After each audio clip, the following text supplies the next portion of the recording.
Our chairs are currently finding parking, so we're going to give it a minute or two.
All right, good afternoon, everyone. Thank you all for attending our November council meeting. On behalf of the Early Childhood Care and Education Advisory Council, I call the meeting to order.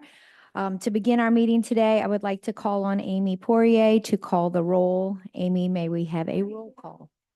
Thank you all for attending our November council meeting. On behalf of the Early Childhood Care and Education Advisory Council, I call the meeting to order. To begin our meeting today, I would like to call on Amy Poirier to.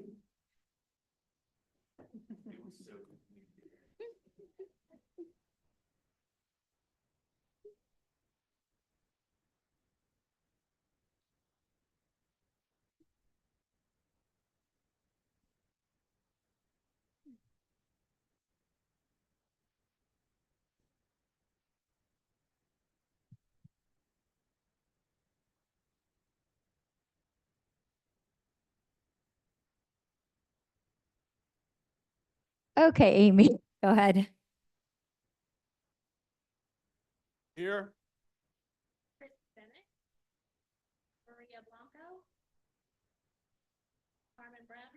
Here.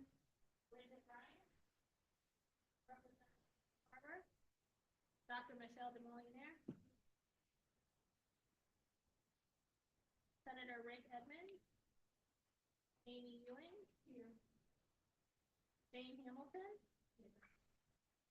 Deputy Chief Nicholas Hyman. Antoinette Horst. Here.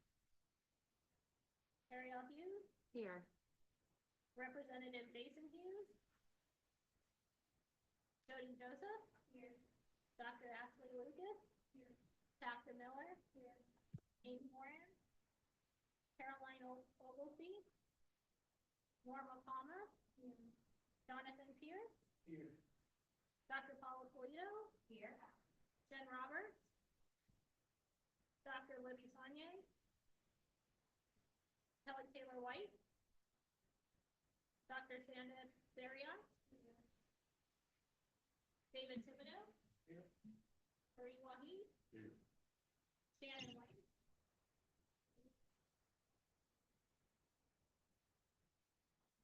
Mr. Jim Garvey is serving for the Workforce Commission.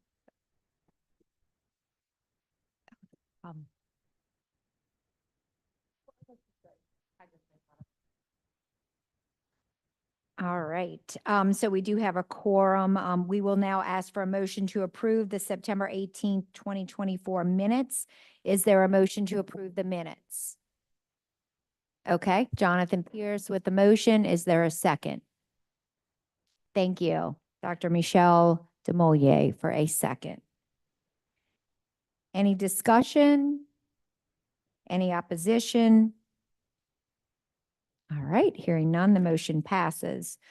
In full transparency, I was in Jefferson Parish working with WDSU to promote the Early Childhood Fund. So I apologize for my tardiness, but we were working. So moving on, our first item is revisions to Bulletin 137, Louisiana Early Learning Center licensing regulations.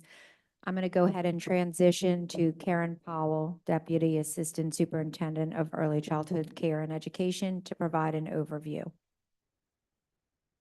Ready to set up, and so I'm going to try speaking further away and see if that helps. Hopefully our live stream can still hear. Yeah, it's broken. Okay. Well, I'm just going to speak very briefly. Actually, I want to make sure she's going to transition in just a moment and speak to you about Bulletin 137. Our goal is continuation of our discussion from the last council meeting where we brought forward these revisions, and Karen's going to share with you some of the changes that were made since our last meeting. But I also, before we begin, just wanted to remind, as we think about the charge of this council, is reviewing that policy work, that our goal is to later bring this hopefully to the December Bessie meeting with either whether it be receiving or an endorsement of these revisions. During our last meeting, there were several questions as it relates to guidance. And so just wanting to really emphasize policy in the bulletin as Bessie has the constitutional authority in that space as it relates to policy decisions, and bulletin is oftentimes accompanied later on with guidance that we'll share out from the department. So a great example of that would have been this group, this advisory council, was involved in endorsing the bulletin revisions as it relates to the program formerly known as the Child Care Health Consultants. And so the bulletin revisions went forward. But since then, a length of guidance has come from our office in terms of various communications as it relates to those impacted, whether that be providers or those greatly impacted. So I just want to emphasize that today we're bringing forth policy revisions, acknowledging that additional guidance anytime policy goes out is later followed up by the department. And later today, we'll be providing some guidance updates related to previous bulletin updates that you approved previously. So I just wanted to voice that over because I think last time we had several questions as it related to guidance. And I know Karen will voice over some of those pieces, but today we're really zooming in on the policy side to this in terms of bulletin. And so with that, I'll transition to Karen to provide to you some of those Bulletin 137. And so that is in your folder, what she's going to be voicing over. So if you haven't seen it yet, please feel free to to get that particular Bulletin 137 revisions in your folder. Karen? Thank you, Malin. So as Malin noted, you have both a summary of the 137 revisions up on the slide, but you also have the full document on the right side of your folder if you want to pull that out. Because we did bring this bulletin to this council at our prior meeting 2 months ago, and because most of you were there then, we had a quorum then as well, and most of you were there, I am not going to run through every single change as we did last time, but absolutely, if you have any questions about any sections, please ask them in a moment when I pause. What I do want to run through with you are the changes we have made based on the feedback we received since the last meeting.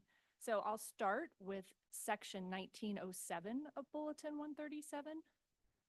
And based on that feedback and that request that we received to combine, if you recall, the sheet adding in guidance and well, really instructions and regulation regarding having a properly fitted sheet was in item 3, and it was asked that we combine those so that they fall under the same regulation. So we did that. We moved that into 1907E2.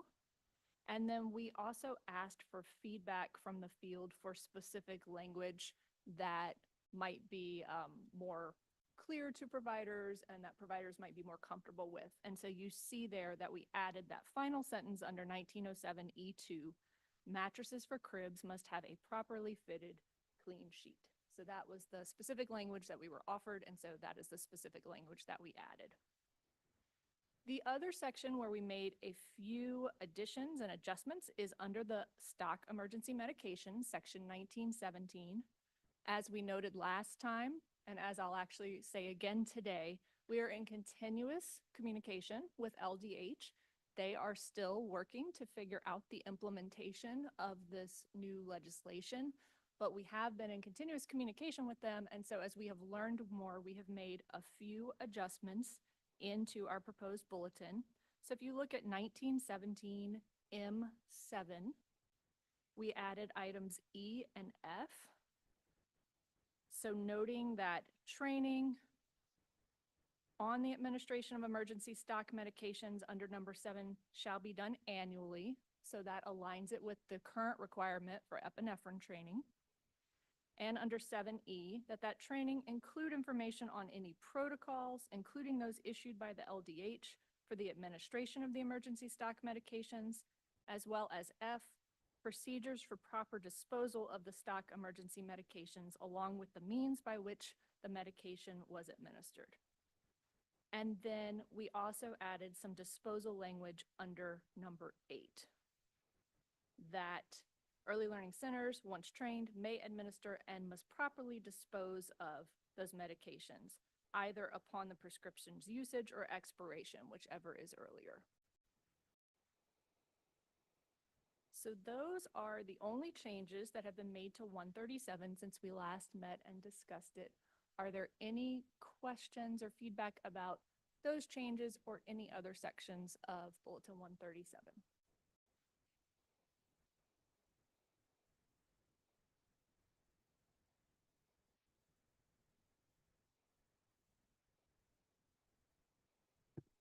I think our robust discussion last meeting did us well.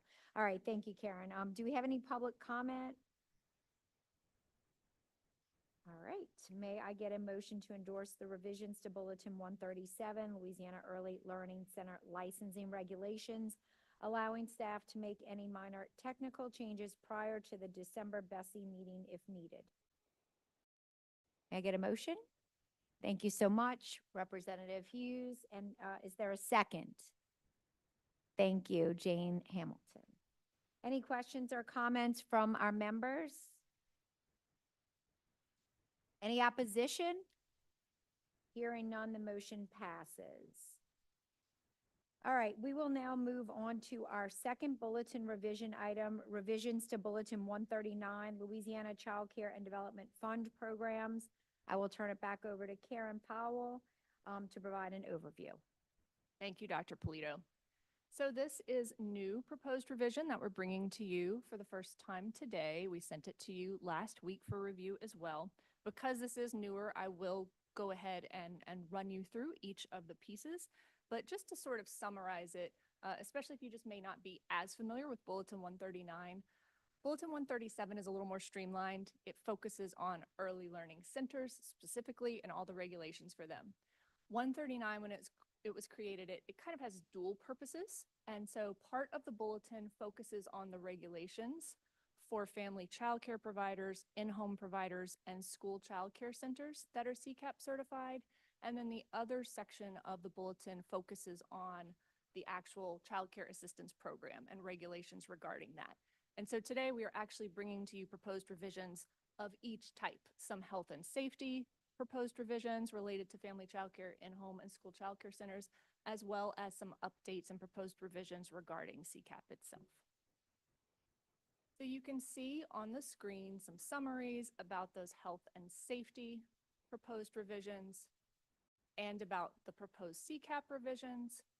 But I'm going to go ahead and you can look at those in your slides. If you want to focus on the summary, I'm going to go ahead and walk you through the actual bulletin language itself. So you can see in section 103, several definition updates, and also a lot of what we did somewhat with definitions and especially with the health and safety regulations, as you'll hear me discuss shortly, is really work to further align it with 137. So you may recall that more than a year ago, we did our 3-year review and updating of Bulletin 137. And at that time, we added the definition care for children with disabilities and repealed the definition of special needs childcare. So this is a proposal just to align those definitions in Bulletin 139 with what has already been approved in Bulletin 137. You also see that we are proposing to repeal the definitions for criminal background check because those no longer apply. As you know, we do child care criminal background checks. We do CCCBCs now instead of the older CBC. And so just updating the bulletin. Likewise, we are proposing to repeal the definition for excessive unexplained absences. That was a definition that was needed when we paid based on attendance. And now that we pay providers based on enrollment, that definition no longer applies. Again, doing an exercise in comparing the bulletins and making sure there's alignment, we noted that the definition for mandated reporter was not specifically included in section 103 of 139. So we copied over the language from 137. There are some changes, exactly what we're asking them to do and how we're asking them to do it, exactly what we're asking them to do and how we're asking them to do it. And so you can see that section 305A2 is just clarifying where current email addresses and changes in email addresses need to be sent to the department and how they need to be sent to us. You know that we moved from using TOTS as our time and attendance tracking system to using KinderConnect. So likewise, number 3 is about updating that definition. TOTS used a phone line and KinderConnect uses the internet. And so just noting that anyone participating in the child care assistance program, any providers participating, need to have the equipment and means necessary to operate that time and attendance system, including internet access for submission of required attendance records. You note some clarification about how to set up direct deposit with the department for payments, that we need a letter from the bank on bank letterhead or a blank voided check imprinted with the name, bank account, and routing number. And then there are some additional notifications in item 7 that we're requesting that we also request in 137, and we align the timelines here. So I think they'll make sense to you as you review those, that the department needs to know if there's a change in contact information. We need to know if you have a temporary closure, a permanent closure. We need to know if you're a family child care provider of your change in location prior to that change, for example. And also, we're asking family child care providers and in-home providers that if there's any change in that household composition, we need to know about it prior to the change, because of course we need to ensure that all members of the household have passed the necessary criminal background checks so that we're ensuring that the children in care are safe. And then number 8 is actually unchanged. It was just previously number 7. In section 309, you'll see a few items that are repealed. And so I want to clarify that those of you who are really familiar with this bulletin know that sections 309, 311, and 313 are very redundant. 309 is for family childcare providers, 311 focuses on in-home providers, and 313 focuses on school childcare centers. So there's a lot of information identically repeated between sections 309, 311, and 313. We did not want to do a complete rewriting of the bulletin, but we did want to streamline some of that information. And so since we were making some health and safety proposed changes, we created, as you'll see in a moment, a new section, I believe it's section 323, where we moved some of those existing health and safety regulations down to the new section. So when you see repealed in these sections, most of that information has been moved below. Well, actually, all of that information has been moved below. I apologize. There's a later section that's specific to CCAP eligibility determination, and I'll explain that in a moment. So under section 309, what we added was 309-19D. This is in regard to emergency plans. Just as centers need to review and update those annually for accuracy and changes occur, we think that is a fundamental health and safety regulation that should be true for family childcare in-home and school childcare centers as well. So we, again, copied over language from 137. You'll see some of the safe sleep language copied directly over from 137 under 309-26 I, J, and K. So you see that I is the exact language that you've just endorsed in Bulletin 137, and so is K. And J is language that's already in Bulletin 137 that we believe should be added here as well. Under 30A, we noted that the consent to release and the confidentiality clauses had not been in Bulletin 139 previously, and we felt, again, that these are fundamental things that children and families should be able to expect. So we feel like family childcare providers, in-home providers, and school childcare centers should also, like centers, have to obtain written consent from a parent prior to releasing information about that child, and that confidentiality should be maintained. So again, proposing to add the alignment here. And then what you're about to see in section 311 and 313 is that all those changes I just described in 309 are repeated in 311 and 313.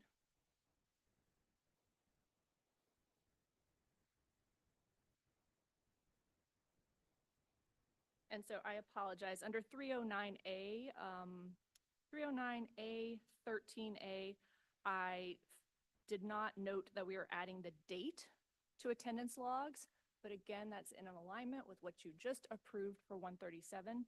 So then in 311, 313, you see the same things, having comprehensive attendance logs, reviewing emergency plans for accuracy annually, the safe sleep information, the consent to release, and the confidentiality information.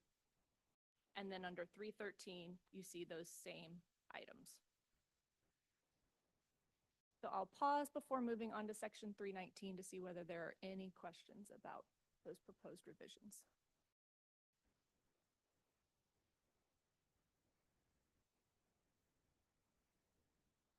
Okay, section 319 is about trying to provide further clarity about who is and who is not eligible to receive CCAP payments in terms of providers.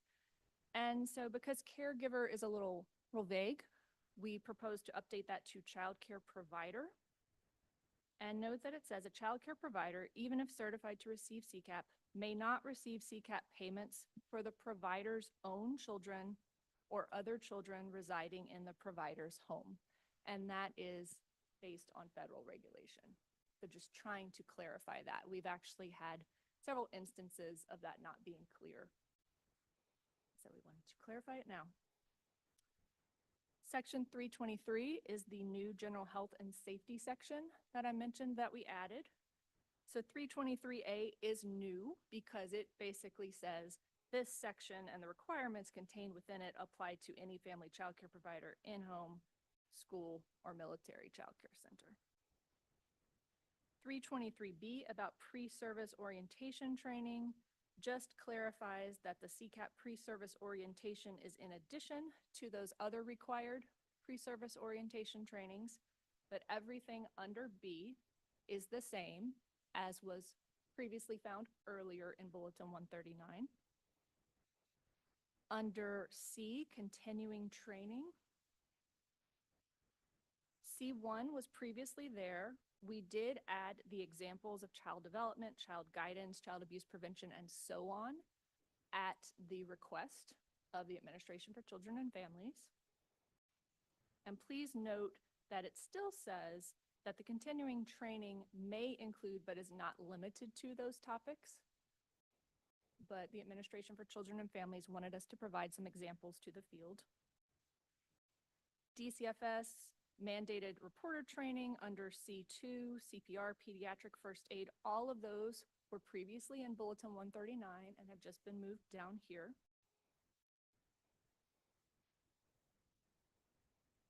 D, medication administration training was previously in Bulletin 139, but have been moved down to this section. D2 does add some language that's in 137 that adds written authorization cannot simply direct as indicated on the bottle.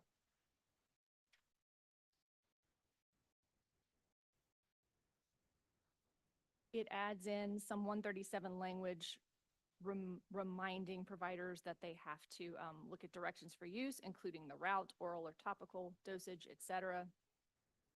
The supplements language was already there. Medication administration training under E was already in 139. We did clarify under E1 that training for medication administration shall be completed every 2 years. That is the requirement already in 137, and that is the requirement that's been enforced for 139, but we noted that it wasn't fully clear, and so we wanted to take advantage of this opportunity.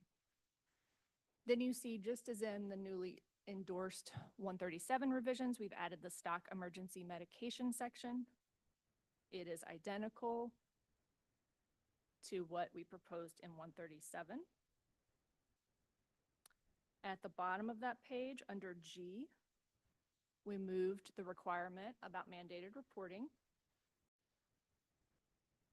On your next page, H, burn hazards, is actually a new section. But again, that's something that is found in the currently approved 137, and we felt like this was fundamental, that children should not have access to microwaves, bottle warming devices, etc. I, hazardous materials, was already in Bulletin 139, but we added the 137 stipulations about plastic bags when not in use shall be made accessible to children. And we modified the 137 stipulation about alcohol, tobacco, fireworks, firearms, etc. Because of course this is someone's home, but we said all of those should be inaccessible to children. This is just fundamental safety. J, building and physical premises was previously in 139, but we added 1 under J that remind providers about construction, remodeling, and alterations done in a manner to prevent hazards or unsafe conditions. Again, copied from Bulletin 137. So before we move on to 325, any questions about 323?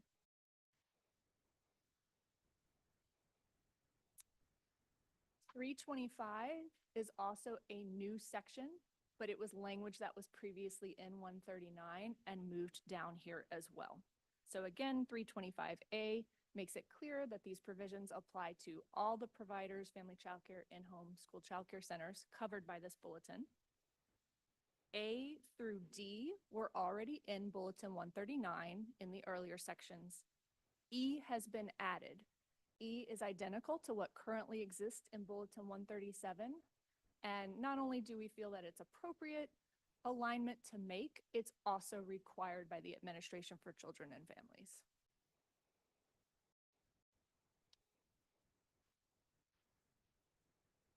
So those are all the health and safety regulations. Before we move on to the final revisions proposed about CCAP, any questions that may have occurred to you while we went through that highly technical exercise.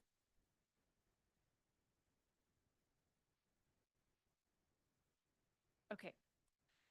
If you turn to chapter 5, section 509, I apologize, this is when I misspoke earlier. These two proposed repealings, I'm not quite sure of that noun, these are new. This is proposing that child support, alimony, and adoption subsidies no longer be counted towards the income of families when determining their eligibility for CCAP. So that is what has been repealed here. And then the exception, as you can see, was actually already there. It just wasn't codified properly. It needed a letter put in front of it. You can see under 509A5, a clarification that when the waiting list is in use, actively seeking employment status is only accepted for redetermination cases because families are limited to how many times they can be determined eligible under actively seeking employment. And so we don't want them to lose that potential while waiting on a waiting list. You see under 512, redetermination of household certification, that we are going to allow a period of presumptive eligibility for redetermination cases. And so this policy proposal came about in that we know that it takes our team time to process an application that's turned in on the last day. You know, it's turned in when it's due, but it is the last day.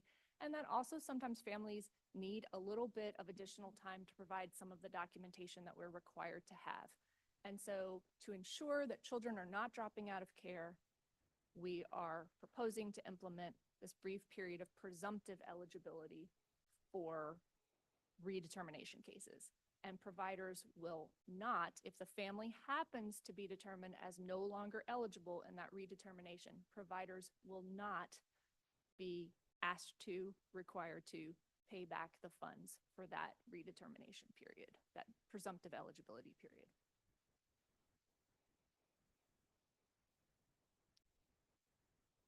I will move on to section 515. Yes, Candace. On the 30 days, are we finding that sufficient? Like, is that typically within the first 30 days we're seeing that drop, or? Yes, and really, you know, families, they do need to get their documents in timely because it becomes this domino effect that if we give families an even more extended period, then it's going to slow down our case processing for the next families and the next families.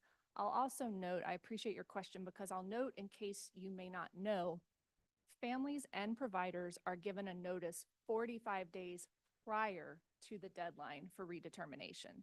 So families really are getting an extended runway to get all that documentation and application in.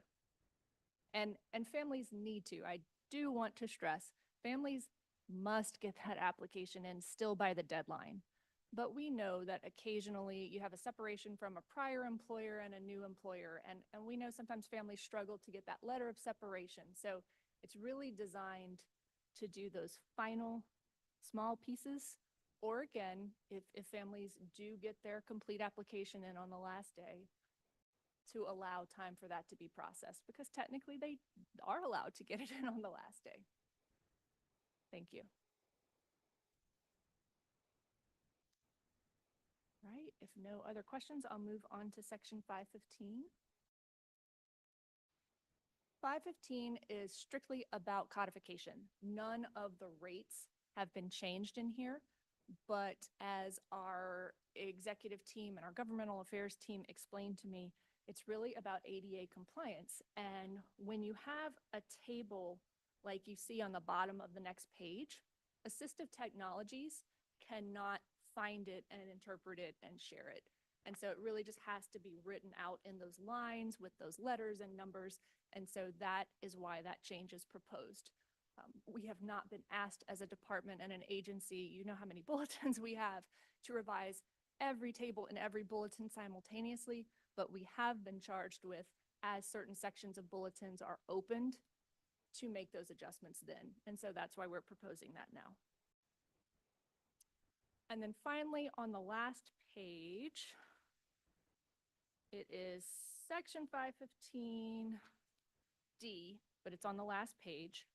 As you may know, the Administration for Children and Families released final rules this year for some updated policies regarding CCDF.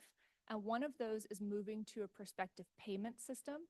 Now, they have allowed lead agencies, which the Louisiana Department of Education is designated, they have allowed us a runway to implement those changes because they know that it takes significant time to update data systems, much more time than anyone would like, you, your vendor, anyone, but it does take significant time. And so, as you know, any changes endorsed today will go to Bessie in December. Then they'll be posted in the register for any comment, and then it will still be several months before final rule. So we're anticipating currently that I believe it's April 20th that any endorsed revisions would go fully into effect. And so we are anticipating that our new data system will, and our new payments system specifically, will be in place to allow us to begin prospective payments at or by that time. And so we wanted to go ahead and propose those prospective payments. Automated payment for voucher seats will be made prior to provision of childcare services rather than after the childcare has been provided, so that we will be in compliance with the new federal rule. So thank you for your patience during that, but we wanted to make sure that you had the opportunity to ask any questions you might have. And so we really could make sure that it was clear what changes we were proposing and why. Any questions or comments? Dr. Polito, I turn it back to you.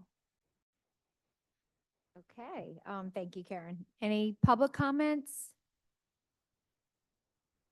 All right, may I get a motion to endorse the revisions to Bulletin 139, Louisiana Child Care and Development Fund programs, allowing staff to make any minor technical changes prior to the December Bessie meeting if needed? All right, Representative Hughes, and a second. Thank you, Ariel. Any questions or comments from the members? Any opposition? Hearing none, the motion passes. Oh, for the next one, okay. All right, so then the final item on today's agenda is informational and is the Q3 report for the council. Malin Baker, Assistant Superintendent for Early Childhood Care and Education, will begin this presentation. Thank you, Dr. Polito. And I also just want to really acknowledge, thank you for, we really did build into today's schedule in case we had another drill or anything of that nature. And so being ahead of schedule, I want to just bring to you today, it's designed for your Q3 report is a snapshot in time. When we last met, we were really zoomed in talking about our efforts in the language development and literacy space. And so today, as in previous meetings, your Q3 report is going to go much more zoomed in certain areas as it relates to some of the work in our office from July of 2024 to September of 2024. And so on the next slide here, you'll see kind of the outline of the updates that we're going to provide, acknowledging that this is not an exhaustive list of everything that's done within the agency, but are also sometimes more often than not rooted in some of the questions that you have and questions that we received. And so to begin, we'll give you a snapshot of some of our program participation. We'll give you a snapshot of some of the work underway, working with our community networks as well as Ready Start networks. And then we'll wrap up with some activities that we've done in that time frame as it relates to recognizing and supporting early childhood professionals. Throughout this Q3 report, please feel free to ask questions. We're going to be kind of giving you more of a state of the state, acknowledging that we're already in November, practically in December, and there has been some updates since then. And so I'll be voicing over a few of those. But to begin, this is going to give you a snapshot of the early learning sites by type.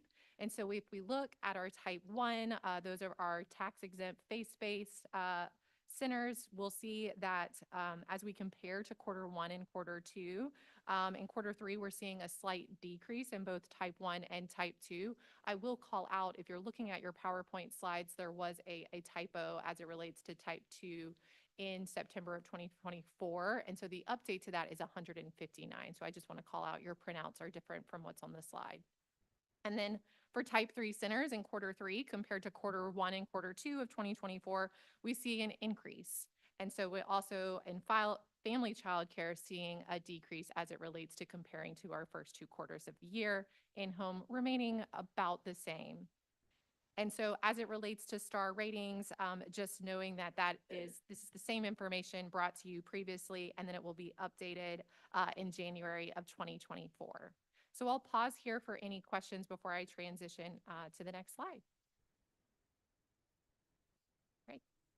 We'll give you a snapshot of participation as it relates to some of our publicly funded programs. Again, acknowledging this is not an exhaustive list, but this is giving you a snapshot of some of our larger programs. And so the first being related to the CCAP voucher seat program. I know there's a lot of information on this slide. I'm going to voice over first the information on the left, some of which was just discussed and endorsed by you as it relates to some of the changes within the CCAP program. And so effective October 1st, 2024, there are a couple program changes, one of them being that Karen just was mentioning as it relates to presumptive eligibility for CCAP redetermination. And so again, we really are hoping that this is something that is rooted in improving our processing and payment practices for families and providers. And so I'm not going to voice over that in detail, mainly because Karen just did, and we just discussed that, but did want to kind of clarify and remind that that is something that is new to the CCAP voucher program. The second is child support income no longer being a requirement and countable for income for determining eligibility. And then the last, children with disabilities paying a $0 copayment if eligible for CCAP services.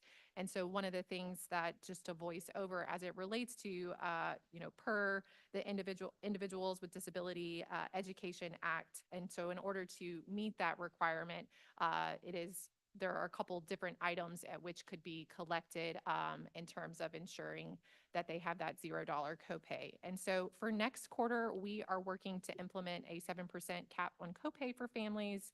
And then adoption subsidy and alimony are some of the horizon items in this update. But I'm going to pause there before I go and talk over and voice over program participation.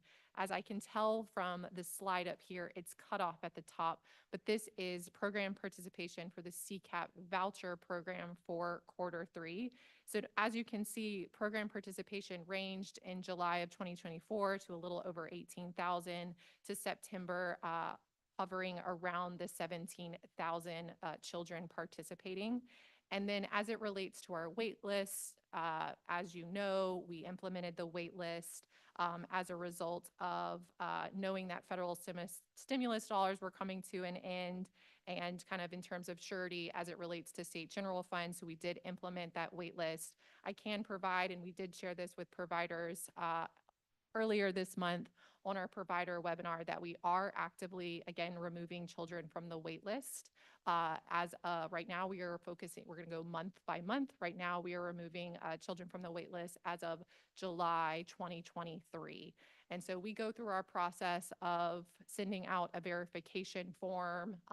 Multiple calls are made before we move on to the next month. And so just wanting to let you know that we are actively removing children from the wait list. We're going month by month. Right now, we are on July of 2023. So I'll pause here for any questions before I go to the second part, which is the CCAP Beta 3 program. Just a quick question. That loss of children served, the drop in children served from August to September, was that underutilizations caught, or do we have an idea? It's children aging up Aging. and out. It's families no longer wanting the services. It's families at redetermination being found to be no longer eligible. So that's the cause for it at this time. Underutilization will play a role again eventually, but we are not doing that until we are sure that we know that the attendance tracking is working as it should. I guess I'm just wondering why, they're only couple hundred in between July and August, and then 800 between August and September. Did something in August trigger that? Was it rated? So I think, I don't have the numbers in front of me, but I do know that there's a larger number of redeterminations done in the summer months. I think it's from during the pandemic, when we did some extension of redetermination dates and it bulked up our summer redetermination numbers. So this is not an exact example, Jonathan, but for example, it That might does be make that in sense. May, we would normally look at 700, but in June, it jumps to 1,000 cases. Gotcha, thank you. I have a question on this as well. Is this the attrition that you were looking for as far as budgeting goes? I think it's, we're now in a place where we know we can actively be going to the wait list. And so there is, you know, your natural aging up, your transition of children into different programs. And so this is what's allowing us to say we can be removing from the wait list at this time. Of course, we're doing so month by month. But this does give us kind of a state of the state to know we can begin removing from the wait list again because we were paused. What do the numbers look like now For the wait list. for the number of students served, number of children served? Well, we're talking for the October numbers. Yes, happy to check. I feel like, you know, between, I'm worried to commit out loud to a number and then there been an adjustment of sorts. I'm happy to provide that update for you. And that is one of the challenges is when we prepare these slides, we get additional information. So we want to make sure we get information out to you timely, but it is constantly adjusting. And now that we're in the beginning phases of removing from a wait list, there is that variability. While Karen is referencing, I am going to transition us to talk about the CCAP B-3 program because in a similar fashion, we just kind of giving you a state of the state, it's continuing on into Q3. And so as we note of September 2024, we had 38 networks enrolled over 3,700, over 3,700 children participating in this program.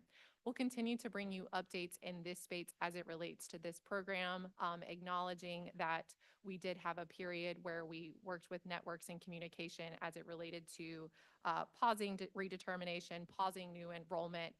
In a similar fashion, we will be providing an update in the coming weeks to networks as it relates to the next phase of this program in terms of where we're at and what we're seeing in terms of enrollment. So more to come. We'll plan to bring another update to you in February of 2025 at our next meeting, just acknowledging that our next plan is for communication directly to networks and then providers. So any questions on B-3? Just to give a little context to those in the room who may not be aware, the current pauses and the wait lists are very challenging for a lot of students. So I guess I know you have plans to communicate more moving forward, but what are you thinking? Like, what is the status of enrolling new children in B3?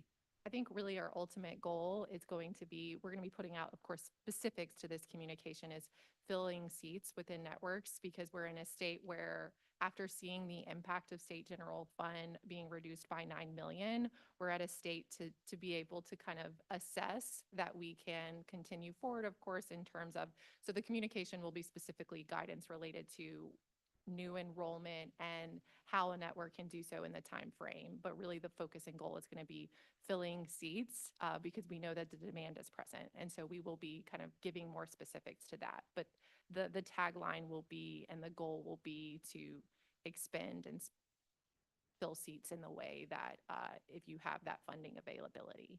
And so I'm giving you a very broad, we're going to zoom in with detailed communication of what that looks like. I'm not saying to leave here today and start enrolling ASAP, just simply because it will be just like we're doing month to month with the wait list on the voucher program, will be measured and controlled because at the end of the day, our goal is to not exceed the amount of funding that we have presently available. Yeah, Are you anticipating, so you're anticipating that communication will be out in February or Oh, no, potentially before you'll then? have communication from us very soon, if not in the next 2 weeks. Thank Yes. you. And it will go first to networks and then we'll be communicating, whatever we communicate to networks, we'll also be communicating with providers. But a lot of times our question is rooted in what is the future of this program? Is there a future of the program? And really our priority is one, we're getting your feedback along the way. We acknowledge how vital this program is. And so we're trying to do our best to continue forward, acknowledging that we did have a reduction in state general fund. This program is 100% funded by state general fund at this time. And so we want to ensure that we are transitioning the program in a way so that in next legislative session, if we were to need to use CCDF, that we are able to transition the program. And so a good bit more communication will be in that space. But right now our priority is going to be getting you updated information. But thank you for, at the end of the day, we've been receiving questions. We've had an open door in terms of that communication, but priority one was to make sure we did not exceed the number of children in the program of funding availability. And I think we're in a good place now. Yeah, and I think along that same vein, with the communication that's coming out in 2 weeks, would it also include when networks can anticipate the funding for the remainder of the year for enrolling these seats?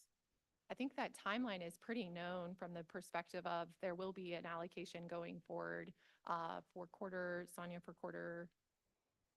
Yeah, we'll go to December Bessie, and then potentially the final quarter, the fourth quarter, will be going to March Bessie. And so I think that's a pretty known timeline. Networks have different varying structures in terms of that payment. But that is the known timeline that we're working towards in terms of our allocations to Bessie as those go to Bessie. I do have the October voucher numbers. They are 16,920. So you can, 16,920. So you can see there, Jonathan, it goes back to that smaller drop. Do you feel like those numbers are representative of like the goal of how many students are served? Like, are we Well, that's a maximizing it? difficult question to ask because, my personal goal is tens of thousands higher than this. But it's about, and I will certainly let Melinda answer this, but it's about what there's funding for. Unfortunately, the federal funding is currently stable and we are very grateful for that. But we've lost all that stimulus funding, and then so grateful for that great increase in state general funds for fiscal year 24.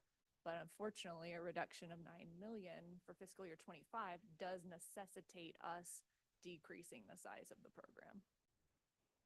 Absolutely. I guess I'm just, with the continuous decline, I guess I'm wondering if we're maximizing those funds per month or if there's gaps due to other challenges. I think it's always a challenge to make sure that you don't run out of money. So, and CCAP is, some of you know it to a sense. Running the program is incredibly interesting because it is one of the most complex programs I have ever seen.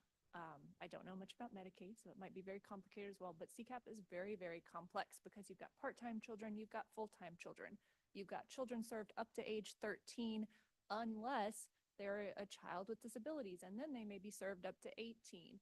You've got, so much family mobility.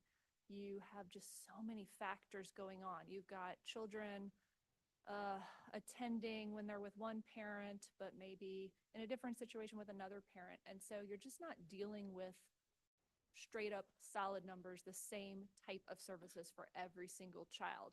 It's wonderful that it's so flexible to each family's needs, but it does make modeling very challenging. And as you may know, but if you don't, we are required by the Administration for Children and Families to ensure that as long as family eligibility remains the same, those children continue to be served. And so we're not only having to project, do we have enough funding for this year? We're having to project until those children age out, do we have enough funding? But I think, just to assure you, we are laser focused on regularly looking at those numbers. And I think ultimately that's what goes into decisions like we're removing from the wait list. We're going to have communication as it relates to CCAP B-3 because we are laser focused on, I think now we have a good state of the state after we saw kind of where we landed last fiscal year. Now we're able to move forward to kind of continue to provide these updates, but looking regularly at those numbers to see what is the impact, especially as we have conversations with providers about our underutilization report as we remove from wait lists. We're going to be continuing to closely monitor. Thank you. And so just to echo Ariel, and I've shared my sentiments with both Malin and Karen. As Karen alluded to, this CCAP program is being very complex. Jonathan Taft to Ariel, running a highly successful childcare center is also extremely complex. Doing it where you are paying teachers what they need, what they deserve, a living wage, allowing families to access childcare at a rate that they can afford. So we're all in it together, and we appreciate you all being laser focused on getting the funds in the childcare providers centers and getting these seats, because if you all remember, while we did get that influx of COVID dollars, we were charged with three things. Childcare centers were charged with increasing pay, increasing pay, increasing seats if at all possible, and increasing quality. And many of us did just that. But in order to do that, you need economies of scale in place and sustainability. And so those B3 seats, those funds are critical to the financial stability of our industry. And without them, they're very difficult. So we appreciate your effort to help us get those back where they belong. So, sorry. And I may have asked this before, but used to we had where children were covered at 50% and 75%. And we could cover more families at a lower rate. Instead of everybody at 100%, we can cover more at 75%. Is that even an option to go back to, a little bit for everybody instead of a few at 100%? No, and as Malin alluded, the federal rule is really making sure that the families that do get served can afford to continue to be served. And so it's got that new 7% maximum household income on copays. And so if we were to reduce our payments, that would mean that families would have to pay even more than they're already paying. And so the federal rule is absolutely opposed to that. And Tafta, I think that reflects, our new rates reflect more of the true cost of care, which we have echoed and spoken to time and time again. I understand, right, like quantity over quality, and that was Yeah. but I do appreciate reflecting the true cost of care. And I think to all of this, thank you for the feedback. Thank you for your participation in this council, because these are the spaces and places we have these conversations. I am going to transition us to the next program of discussion. I'm not saying that welcome your questions as it relates to the vouchers, CCAP B to 3, more to come. I'm going to transition us to talk about the Early Childhood Fund. And for those of you who are very familiar, it sounds like Dr. Polito just came straight from a meeting discussing this very topic. But really, this is the fund that is a result of the 2017 legislation, which incentivizes local investment, matching that dollar for dollar with the state match. And so with that, this year, 13 Ready Start networks raised local funds, including the 7 additional networks on the slide here. And so noting to the right, you can see enrollment by September of 2024 with over 1,500 children enroll, and noting that children are continuing to be enrolled in this program.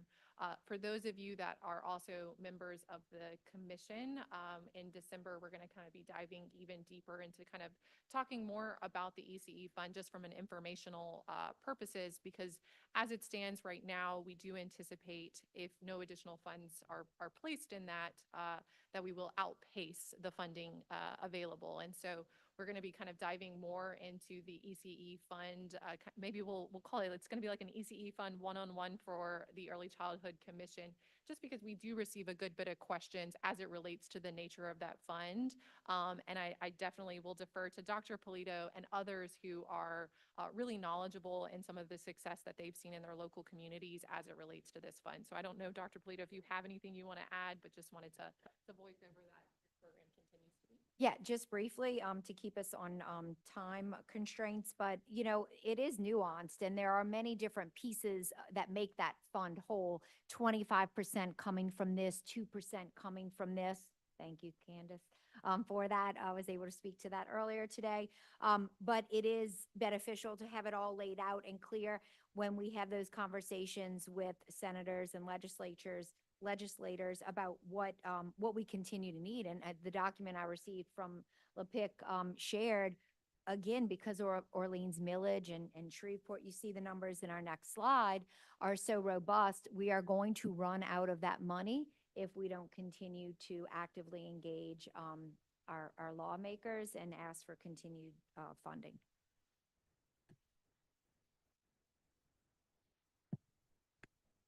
So with that kind of state of some of our larger programs in terms of enrollment, I'm going to transition us to talk about just some of the very high level updates as it relates to the accountability system.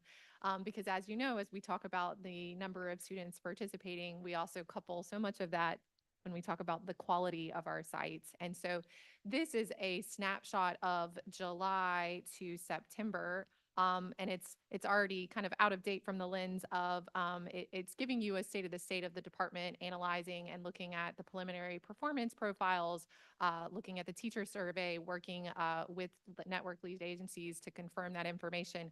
That information was released today. And so at our next council meeting, we'll be providing kind of a snapshot as it relates to some of the data, but definitely tremendous works as it relates to continuing to see an increase in those the number of high quality sites in the state of Louisiana.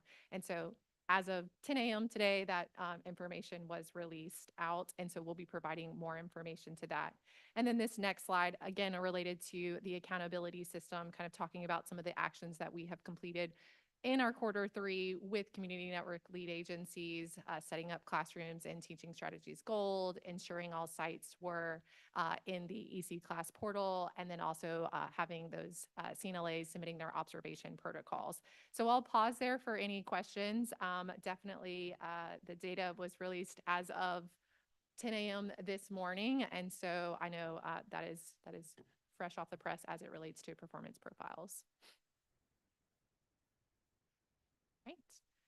Really quickly, kind of again, talking about the work of the Ready Start networks. And so RSN's really having that focus and stakeholder involvement through collaborative efforts, supporting community level advisory council and coalitions by building sustainability plans. The next slide here really talks about their focus on developing community level funding plans. So working to expand the recruitment of additional stakeholders participating in those meetings, reorganizing local governance, updating bylaws, collaborating at a more regional level to support and assist with sustainability resources, and then kind of continuing the theme of working with the ECE fund, bringing awareness in the community and encouraging participation. And so that is a very high level overview of some of our program participation in Q3, as well as some of the work as it relates to accountability and our Ready Start networks. I'll pause there for any questions before I transition to Karen to kind of talk about some of our recognition of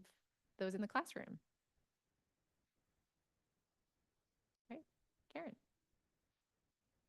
So I think my reward for taking you through bulletin language today is I get to cover this very happy part of our quarterly report. This is not news, but it did occur in Q3 that we recognized our 2025 Early Childhood Teacher and Leader of the Year. They were recognized in July at the 18th Annual Cecil J. Picard Educator Excellent Awards Gala. And we recognized all finalists as well as the overall winners. And we have some with us in the room who have previously won and can talk about that experience, which I hope was meaningful and rewarding for you as it was for us. Absolutely. I was the 2024 Early Childhood Leader of the Year, and one of my teachers is on the next slide as a 2025 Early Childhood Teacher of the Year. It was just definitely an honor for myself and Miss Nicole up there to be honored in that way and to see early education really highlighted. And so, I mean, we're thankful for the opportunity and thankful that early childhood is included in this because it's definitely improved our platform and for both of us, and even just serves as a reminder and a thankfulness for the work that we do. Thank you, Ariel. Congratulations again. And we also honored the 2025 winners at the October Bessie meeting. But yes, as Ariel noted, our 2025 Early Childhood Teacher of the Year is Nicole Williams from Carousel Preschool. And our 2025 Leader of the Year, Early Childhood Leader of the Year is Rakisha or Rocky Walker from Bright Star Academy in Iberville and Carousel in Jefferson.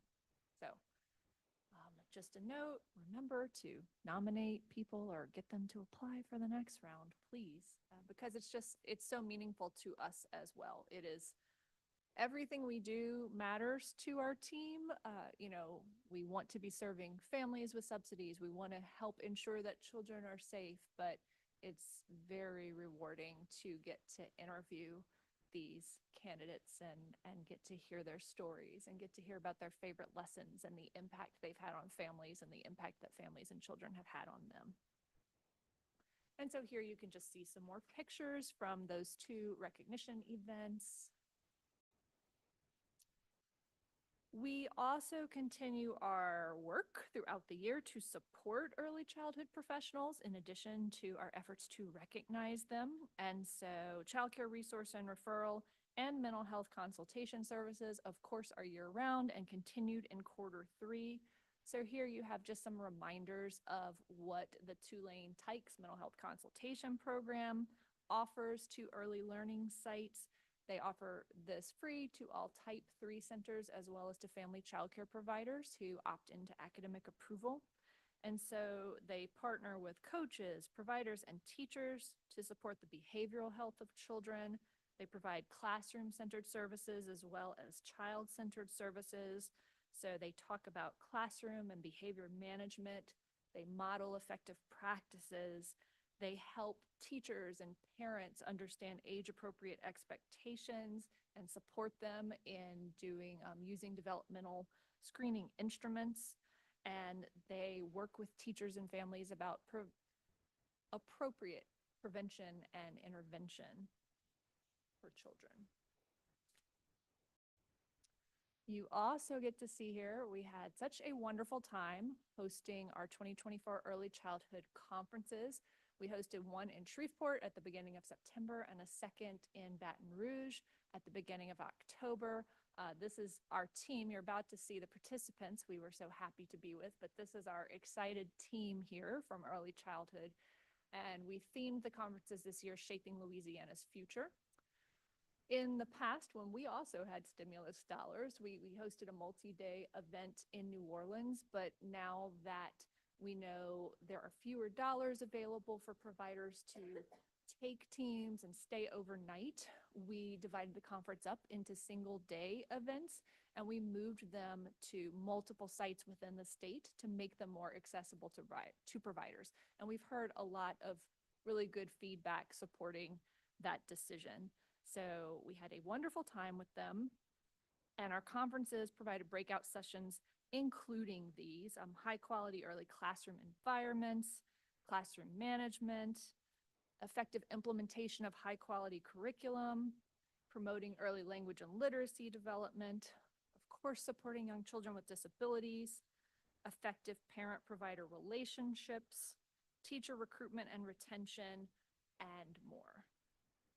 And here you will see probably the greatest part of the meeting today, besides Early Childhood Teacher and Leader of the Year. You see some of our amazing providers from around the state.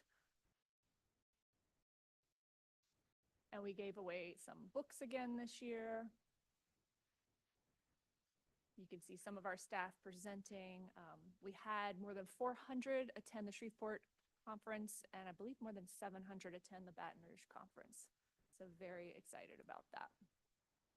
And Mullen could tell you, we joke about this was such a wonderful task to have.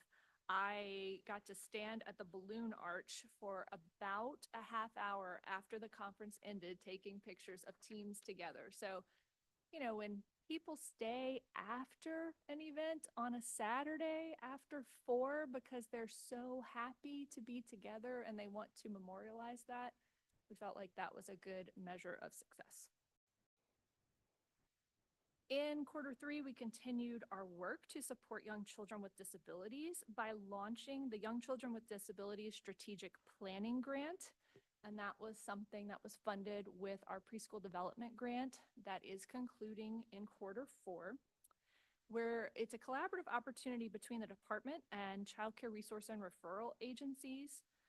And part of the goals of the grant are to analyze and have a better understanding of what the current developmental screening practices are in birth to 3-year-old classrooms in Type 3 childcare centers, enhance practices that will impact that developmental screening and referral, and then expand on identification, early identification, and accurate identification of children. So as you know, we really are hoping to continue to expand developmental screening.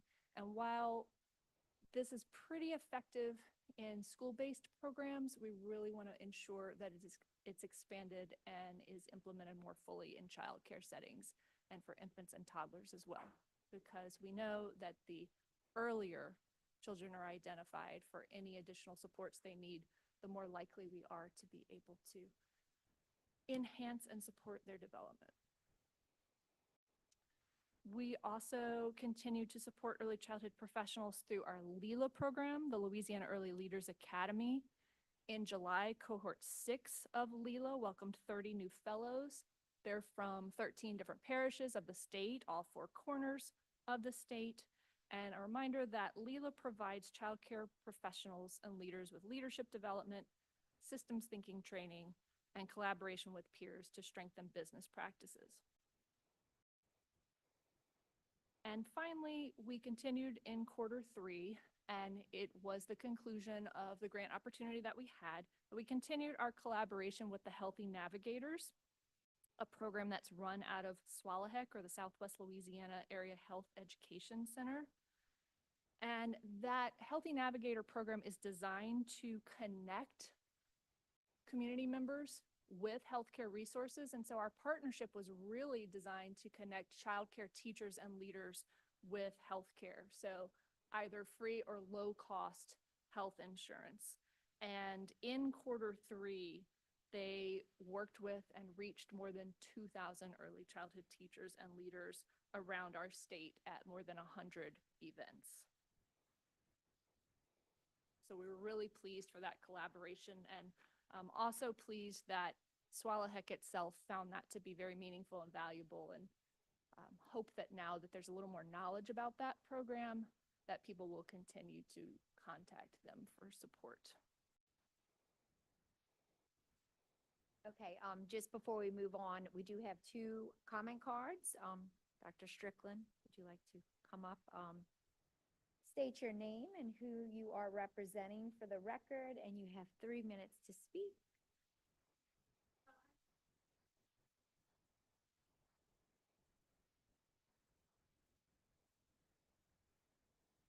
Dr. Strickland, would you come up to the microphone, please?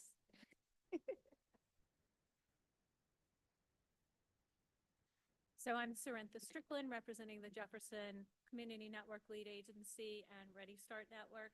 And my first was a question about the CCAP B3 program. I mean, we all understand that there was a $9 million cut, and so was curious about when networks would find out about whether or not new children were being enrolled.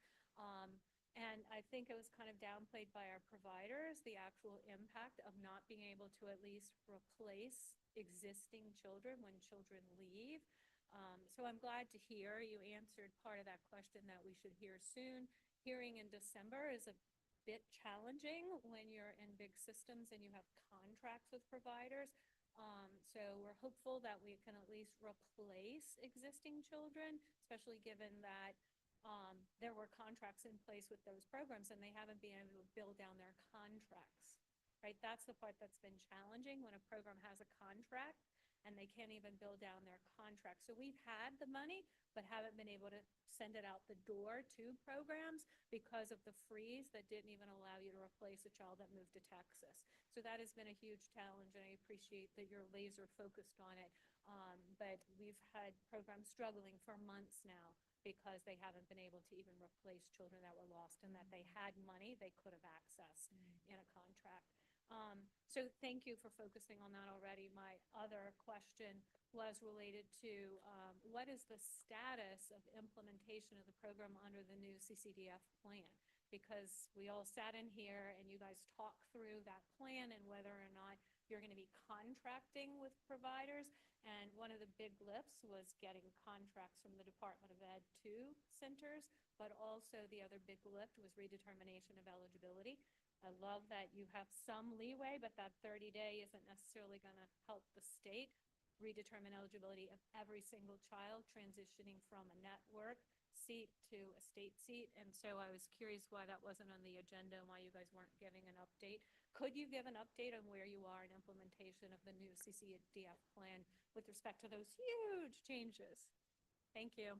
Yeah, I think we definitely are anticipating to have even more detail at our next council meeting from the lens of focus one right now was really just to get us an initial impact of what that 9 million, get a state of the state of what that 9 million decrease was, because we were outpacing at the time the enrollment to the funds available. And so now we have gotten to a place from a data lens that we know we will be providing that communication in the next 2 weeks.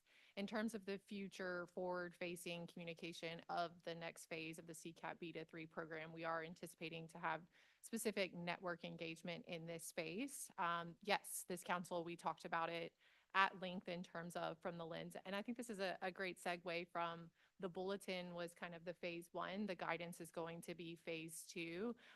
The initial phase will be focusing us in on kind of bringing it into our current systems to a degree. And there's going to be communication directly to the networks in the coming weeks and months, specifically in that regard. As we change new systems at the state level for the voucher program, we're also being thoughtful of how that looks and will interact with the contracted seats program. And so anticipating that question, I think in terms of, in a perfect state, I'd be able to kind of lay out, here's our 6-month runway plan that's going to go exactly to T. But I would say in transparency, we are going to probably engage the networks in an in-person capacity to really kind of dive into this topic to a degree. And so more to come, but we are being very thoughtful about how we do that and how we work with networks in that space. So more to come.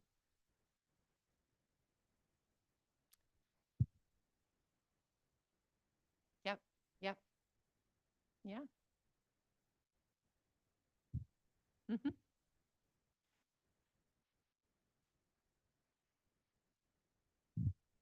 And so we acknowledge that there's many layers and many components in terms of that communication piece. And so we will be, I'd say at this point, it's still important for coordinated enrollment to get us as much information as we can. But we are cognizant of that kind of moving target, if you will, while we're also acknowledging we don't know where we're going to land from a fiscal perspective from the state impact. But we want to be making sure that we have this set up in a place and space for if we were to use federal funds. More to come. And I'm happy to also follow up directly with you one-on-one, Dr. Strickland. We have one more update by Karen. It's those two. Yeah.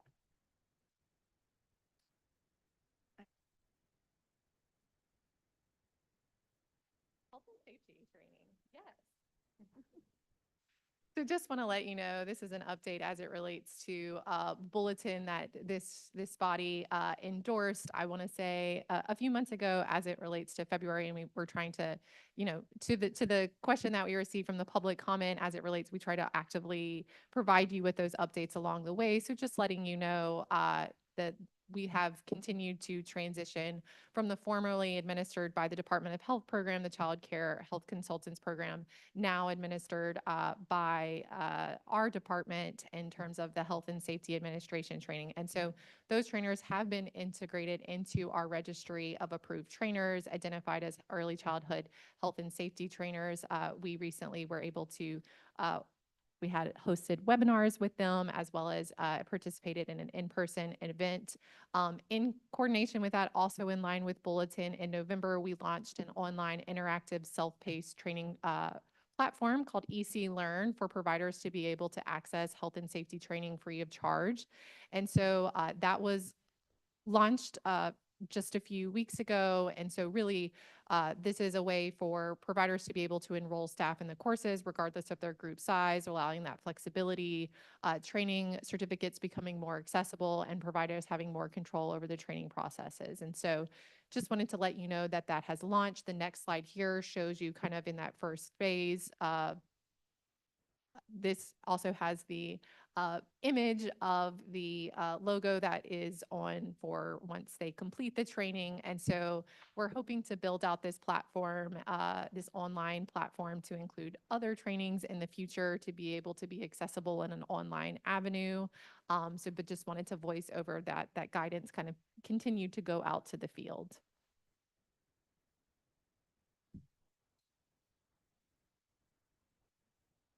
The online med admin training is really good. I just did it myself and had my staff do it on Monday of this week.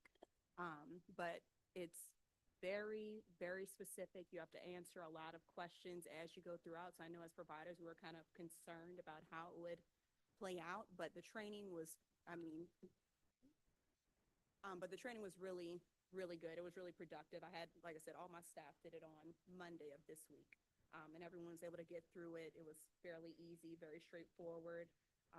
So it's very good. We're working on the other two that are accessible right now as well. Thank you for sharing that. And I definitely also want to acknowledge several of you in the room were helping us test that along the way when it wasn't necessarily maybe as smooth as they would want it, but a lot of work went underway. I'm going to look over the table of staff, and Janet, I know, leading a lot of that work to make that as user-friendly as possible. And so thank you for those of you who have been giving us feedback along the way. I really appreciate, Jody, you taking that, because there was, didn't happen overnight. And we will continue to work on expanding EC Learn over time, but it does take time to get them produced well. So thank you so much for sharing the feedback, and we will continue to take it so that we can make those as strong as possible. Our last slide just gives you the list of meetings for 2025. All of the council meetings for 2025 will be held here in this room. They are all scheduled for 1 to 3 p.m. like today's meeting. They are all on Wednesdays with the exception of July. That's a Thursday. And we have sent out Outlook calendar invitations to council members for all of those meetings. So if you are missing any of them, we can figure out what Outlook did, but I'm happy to resend it or figure out a different way to get that to you. But wanted to make sure that you have those on your calendar. All right. So as you can see, our next meeting is going to be February 12th of 2025. At this time, we will now ask for a motion to adjourn today's meeting. Do I have a motion?